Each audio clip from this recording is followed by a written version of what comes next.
Nou moet hij zo meteen bij het proefstop dat signaal oppikken dus. Check, zet eens aan.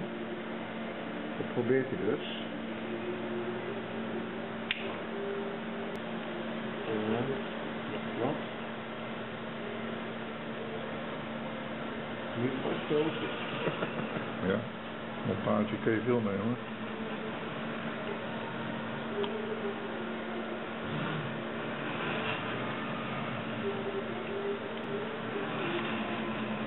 Ik had Patrick daar overigens een time achterlaten. Waar?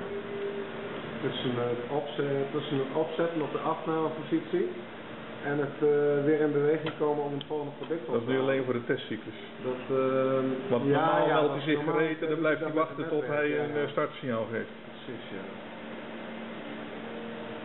Ja. Maar blijft een start.